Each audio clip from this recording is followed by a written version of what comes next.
High friends, I am Arnab from Arnab Electrotech. আমি আগের দিন দেখেছিলাম নোকিয়ার একটি 1110 ফোনের ডিঅ্যাসেম্বলিং অ্যান্ড ক্লিনিং প্রসিডিওর। তো আজকে আমি দেখাতে চলেছি। এটি হচ্ছে নোকিয়ার C101। দেখতেই পাচ্ছেন এখানে C1 লেখা আছে। C1 ফোনের ক্লিনিং অ্যান্ড ডিঅ্যাসেম্বলিং প্রসিডিওর। তো আমি যে কটা পাবো আমি সে কটা ভিডিও দেবো, ঠিক আছে।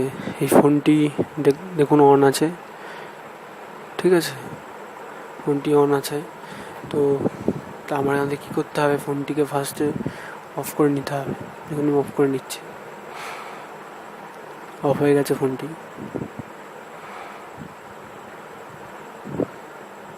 অফ হয়ে গেছে, তারপরে আমাদের ব্যাক কভারটি খুলে ফেলতে হবে।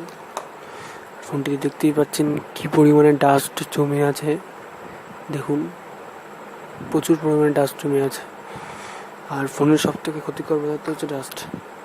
তারপরে সাবধানে ব্যাটারিটিকে রিমুভ করতে হবে, করে নিলাম। তারপরে সিমটিকে খুলে ফেলবো। জাস্ট একটি ব্রাশ দিয়ে প্রাইমারিভাবে ধুলোগুলোকে ঝেড়ে বের করে দেবো। তারপরে আমরা অ্যালকোহল বা থিনার ইউজ করতে পারি। দেখতেই পাচ্ছি আমাদের ধুলোগুলোকে ঝেড়ে বের করে দিতে হচ্ছে। এটার মধ্যে ধুলো রয়েছে, সেগুলোকে ঝেড়ে বের করে দেবো।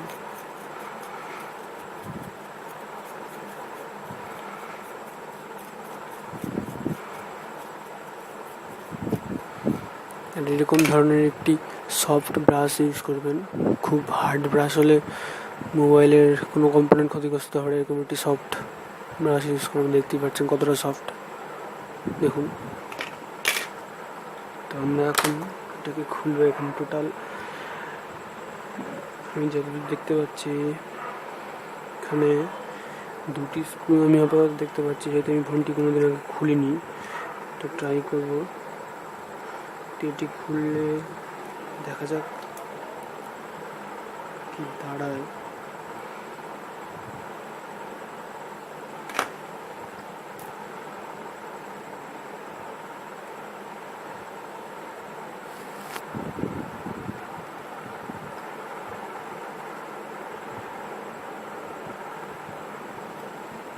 দেখুন এখানে ছোট ছোট কিছু সাইড লক আছে,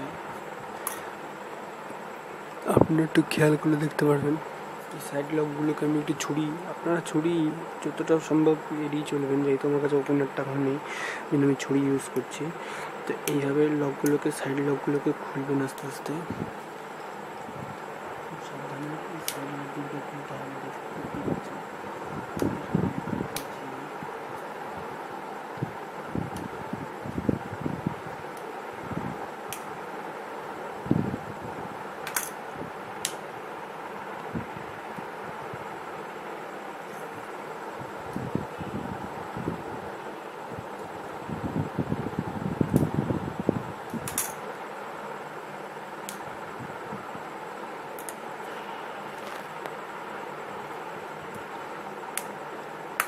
দেখুন আমি উপরের প্যাসিয়াটা খুলে ফেলেছি, ঠিক আছে। এখন আসা যাক ভিতরে যদি একটু ভালো করে লক্ষ্য করেন, দেখানোর চেষ্টা করছি বাট বোঝা যাচ্ছে না আলোতে। প্রচুর পরিমাণে ধুলোর মধ্যে জমে রয়েছে। ডিসপ্লেটা একটু ঘাত করছে দেখার জন্য, দেখুন ধুলো দেখা যাচ্ছে প্রচুর। তো এগুলো রাখা ঠিক নয়। তো কী করবো, ডিসপ্লে সাইডে রাখলাম, স্ক্রুগুলো হারাবেন না, স্ক্রু ছাড়া মোবাইল আটকানো যাবে না। এখন এখানে টোটাল চারটি স্ক্রু ধরে নেব। এখানে এই স্ক্রুতে হচ্ছে না, আর খুব বড় লিডটা চেঞ্জ করে নিচ্ছি।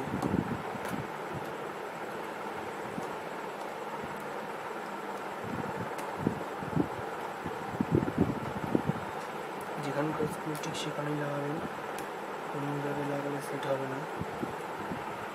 ঠিক আগেই বলে দিলাম।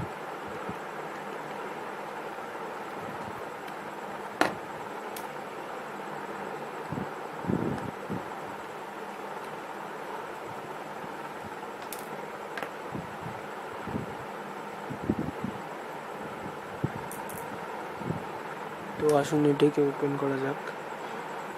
ঠিক এখন কীভাবে ওপেন করতে হবে সেটাও দেখতে হবে একটু ভালো করে। জাস্ট এখানেও কিছু লক রয়েছে,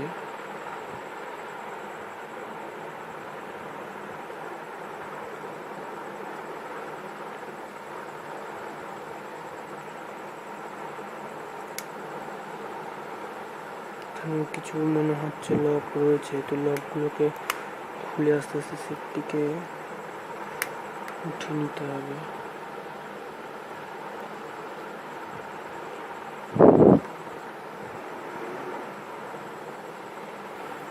আমি সেটটিকে পুরো খুলে ফেলেছি, দেখতেই পাচ্ছেন প্রচুর পরিমাণে ধুলোর মধ্যে জমে, অনেক ধুলো।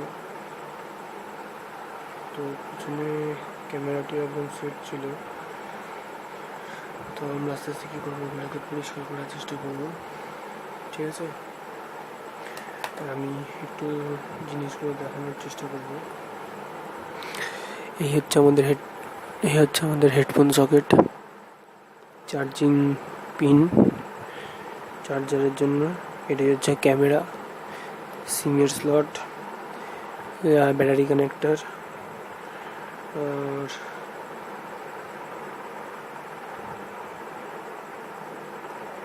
এদিকে আপনার এখানে অ্যান্টেনার লাইন রয়েছে দিকটাতে। ডিসপ্লেটা দেখতেই পাচ্ছেন প্রচুর পরিমাণে ময়লা জমে আছে।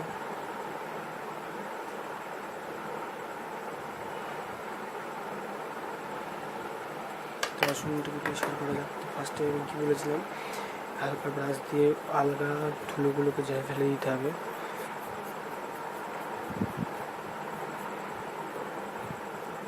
নরম ব্রাশ দিয়ে আলগা ধুলোগুলোকে ঝেড়ে ফেলি। তারপরে আমরা অ্যালকোহল বা থিনার ইউজ করব।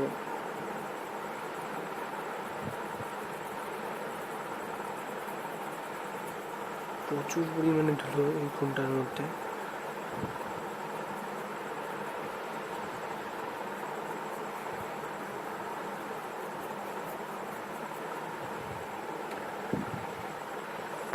দেখুন ঝুল অবধি পড়ে গেছে। দেখানোর চেষ্টা করছি আমি।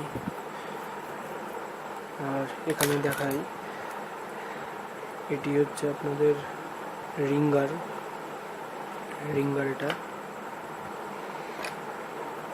আর এটি হচ্ছে চার্জিং পিনের জন্য চার্জিং পয়েন্ট। প্রচুর পরিমাণে ধুলো, দেখানোর চেষ্টা করছি। ভিডিওতে হয়তো ততটা বুঝতে পারছেন না, কিন্তু আমি বুঝতে পারছি প্রচুর ধুলো। আসলে এটি হলো ভার্চুয়ালি বলতে আমার বাবার ফোন। তো বাবা জানে না যে আমি ফোনটিকে খুলেছি বা পরিষ্কার করছি। যাই হোক, এখানে একটি ব্রাশের আঁশ লেগে গেছে, তো এটাকে তুলে ফেলতে হবে। কোনো আনওয়ান্টেড বস্তু রাখা যাবে না মোবাইলের মধ্যে।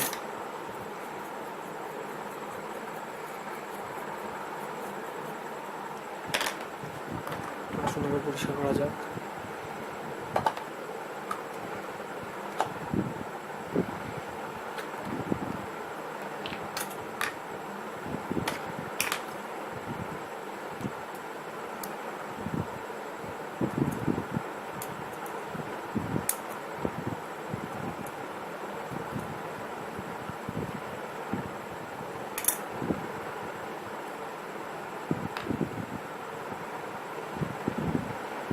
আমি আপনাদের চেষ্টা করবো স্যামসাংয়ের একটি কিপ্যাড সেটও দেখানোর। তো ওইটি ভিডিওটি হয়তো আমি আরেকদিন আপলোড করবো, বাট আজকে এটি দেখে নিন। আমি কালকে অ্যালকোহল কত পরিমাণ নিতে হবে সেটি বলেও দিয়েছিলাম। এখন আমি কী করে পরিষ্কারটা করছি, আগে এই জায়গাগুলো পরিষ্কার করে নিচ্ছে এভাবে। ডিসপ্লেটা পরিষ্কার করে নিই, সাবধানে করবেন।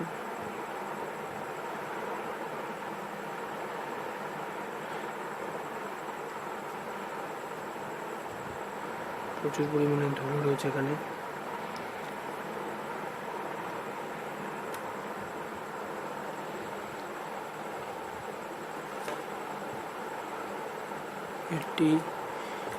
এটি হলো মাইক্রোফোনের পয়েন্ট, সেটাও দেখিয়ে রাখলাম। আপনারা বোর্ডটা একটু খুব ভালো করে দেখে নিন কেমন হয়।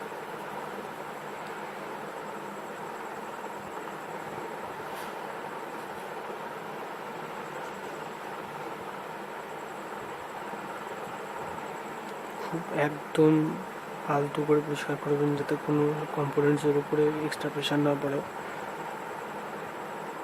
আমাকে দেখতেই পাচ্ছেন, যেখানে পারবেন না সেখানে অযথা পরিষ্কার করতে যাবেন না যদি টেকনিক না জানেন। তো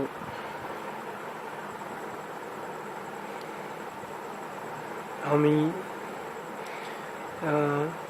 এমনি মোবাইল এভাবে, আপনারা যদি প্রফেশনাল না হন, ঠিক আছে, সেটা আমি বলে রাখি, আপনারা যদি প্রফেশনাল না হন তাহলে আপনারা কিন্তু মোবাইল খুলতে যাবেন না। কারণ যে কোনো একটা মোবাইল খোলারও কিন্তু একটা আলাদা টেকনিক থাকে। তো মোবাইলের সাইডে এরকম প্রচুর লক থাকতে পারে, কোনো মোবাইল স্ক্রু দিয়ে আটকানো থাকে, কোনো মোবাইল স্ক্রুর সাথে লকও থাকে, যেমনি এই মোবাইলটা ছিল। তো আপনারা টেকনিক না জেনে খুলতে যাবেন না, টেকনিশিয়ানের কাছে যাবেন। যেহেতু আমি রিসেন্টলি মোবাইল রিপেয়ারিং শিখছি, তাই জন্য আমি এখন ট্রেনিং পাচ্ছি, তাই জন্য আমি জাস্ট আপনাদের সামনে ভিডিওগুলো শেয়ার করছি যাতে আপনাদের উপকার হয় আর আপনারা বোর্ডগুলোকে দেখতেও পারবেন ভালো করে।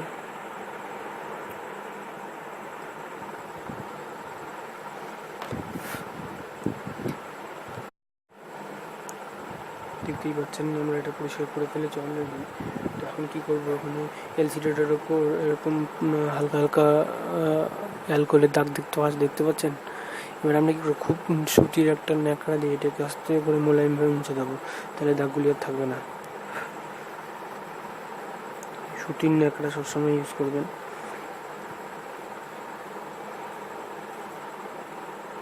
সুতির ন্যাকড়া বা সুতির কাপড়। দেখতে পাচ্ছেন এখন আর সেই দাগগুলো নেই, সব চলে গেছে।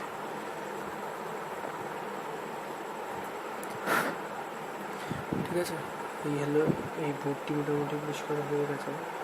তো এবার আসবে বাকি আনুষঙ্গিক জিনিসে। বোর্ডটিকে সাইডে রেখে দিলাম, এবার আসছে এইটিতে।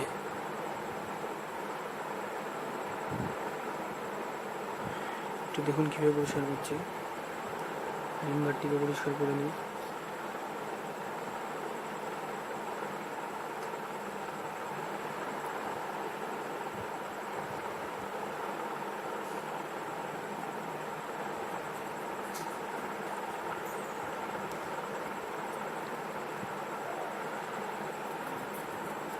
সাইডগুলো একটু পরিষ্কার করে নেবেন, কারণ এখানেও ধুলো জমে থাকে।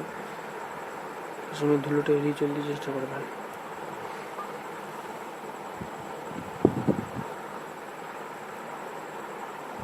তো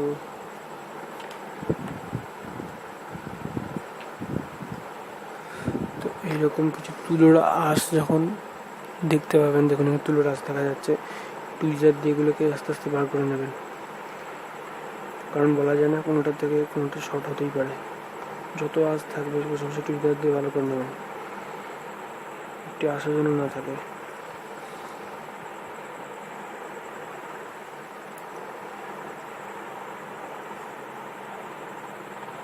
সমস্ত আশা বার করে নেবেন।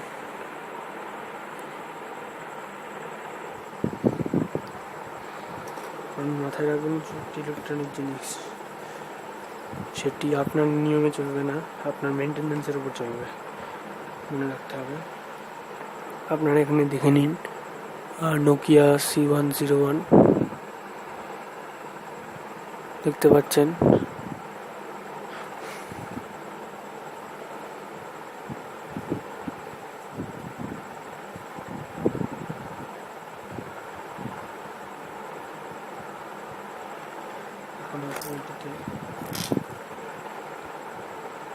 এখানে কত ধুলো দেখতে পাচ্ছেন,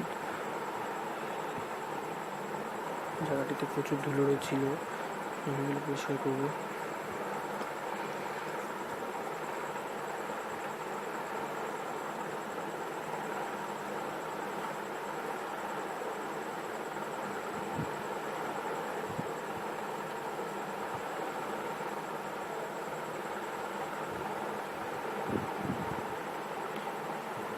সাবধান একটু আপনারা, তার কারণ নতুন টুইজারগুলো খুব ধারাল হয়, দেখতেই পাচ্ছেন আমার হাতের এই পোর্শনটি কেটে গেছে দেখুন, কারণ নতুন টুইজারগুলো কিন্তু খুব ধারালো হয়, তো নাড়াচাড়া করানোর ক্ষেত্রে খুবই সাবধান।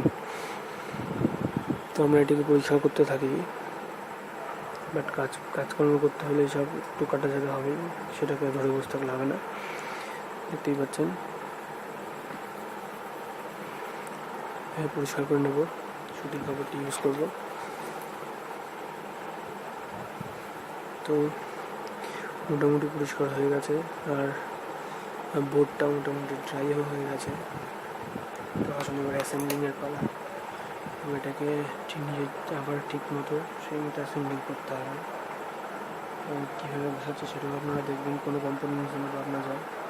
এখানে একটি আনওয়ান্টেড জিনিস আমি দেখতে পাচ্ছি, দেখুন এখানে বেরোচ্ছে।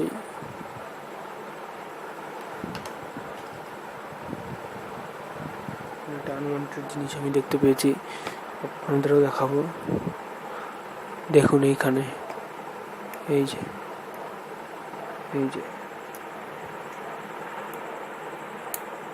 আনওয়ান্টেড জিনিসটিকে বের করে দিতে হবে আমাদের।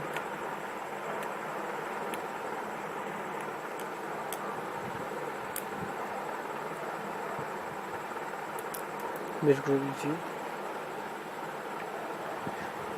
এটি ছিল সেই আনওয়ান্টেড জিনিসটা। তো এবার আমরা এটাকে নিয়ে বসাবো। ওখানে কীভাবে বসাচ্ছি সেটা একটু খেয়াল করুন।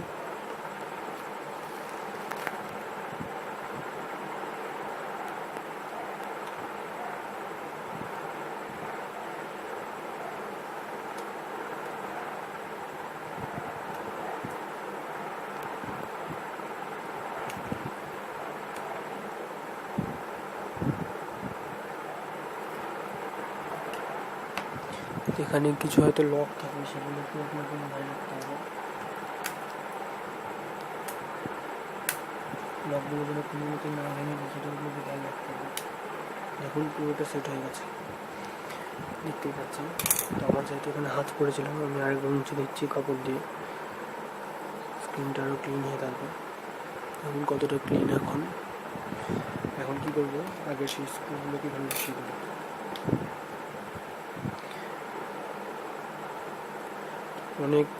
অনেক দোকানেই দেখা যায় যে মোবাইল ক্লিনিং করতে দেওয়ার সময় স্ক্রু চুরি করে নিয়েছে। এটা করা একদমই উচিত নয়, তার কারণ একটি মোবাইলের সবকটি স্ক্রু থাকলে মোবাইলটি কোনো রকম ঝাঁকুনিতে কোনো সমস্যা হয় না। তো সামান্য 2-1টি স্ক্রু খুলে ফেলার ফলেও মোবাইলে সমস্যা আসতে পারে, আসবেই যে তার কথা নয়, বাট আসতে পারে। এখন আমি কীভাবে লাগাচ্ছি,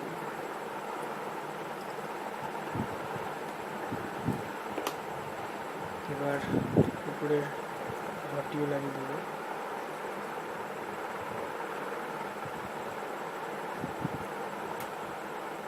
এই যে কভারটি, তো কভারটি লাগানোর আগে খেয়াল রাখতে হবে এখানে অনেক কটি লক আছে, লকগুলোকে আপনাকে মাথায় রাখতে হবে, আন্দাজে লাগালে হবে না। দেখুন এখানে লক আটকানোর শব্দ হচ্ছে, এই শব্দটা যেন ভাঙার শব্দ না হয়ে যায়, অনেক সিরিয়াসলি বললাম আর কি। দেখুন সবকটা লক আটকে গেছে। কিপ্যাডগুলো একটু চেক করে নেবেন হবে, সবকটি কিপ্যাড কাজ করছে কিনা। ফোন খুলে তো চেক করাই হবে। ক্যামেরাটা মুছে নেব। এবার বাকি স্ক্রুগুলো এখানে বসিয়ে দিতে হবে।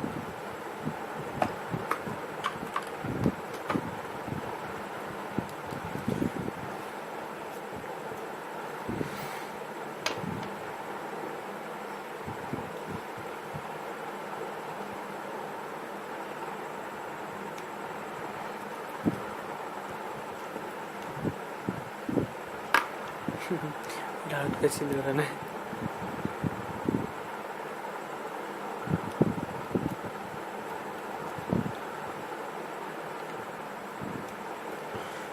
আমাদের মোটামুটি কাজটি হয়ে গেছে, দেখতে পাচ্ছেন। তো এবার কী করবো, আমরা ব্যাটারিটিকে আবার পয়েন্টগুলো একটু পরিষ্কার করে নেবেন, যেহেতু সবই করা হচ্ছে সেহেতু ব্যাটারির পয়েন্টগুলো একটু পরিষ্কার করে নেবেন।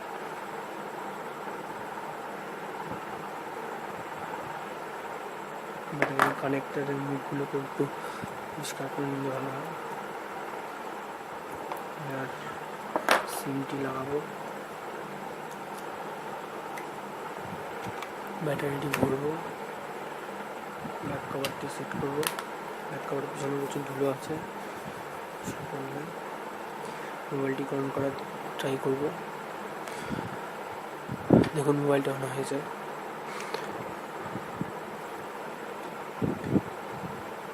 নোকিয়া এসছে, দেখা যাক। পুরোপুরি অন না হওয়া ভিডিওটি কাট করবো না।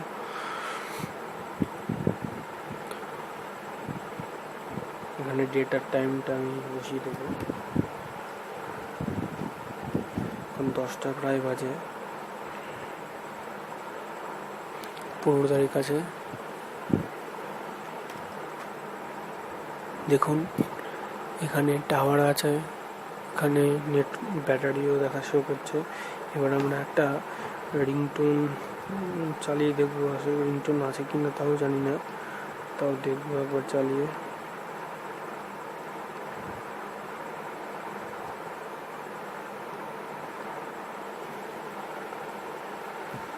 এখানে কোনো রিংটোন সেভাবে দেখতে পাচ্ছি না, তা গ্যালারিতে গিয়ে দেখি তাও রিংটোন কোনো কিছু আছে কিনা।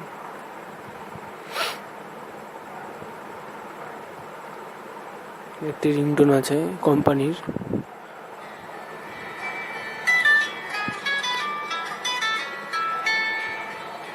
ঠিক আছে।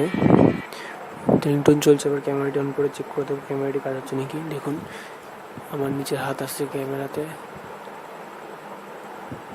ক্যামেরাটিও কাজ করছে। এবার দেখুন সবকটি কী কাজ করছে কিনা। 1 2 3 4 5 6 7 8 9 *0# সবকটি কী কাজ করছে। এখানে মিডিয়া কী কাজ করছে, navigation down, navigation right, navigation up, navigation left, এবং মাঝখানে মেনু কিটিও কাজ করছে। এদিকে আপনার গোটুতে যে কিটা আছে সেটা কাজ করছে, কলের কি কাজ করছে, ঠিক আছে। তার মানে সেটটি এখন পুরো ওকে। যদি এই ভিডিওটি ভালো লেগে থাকে আমার চ্যানেলটিকে সাবস্ক্রাইব করবেন, আমার ভিডিওটিকে লাইক করবেন। যদি কোনো কনফিউশন থাকে আমাকে অবশ্যই কমেন্ট দিয়ে জানাবেন, আমি অ্যান্সার দেবো। Thank you for watching this video. Bye my friends.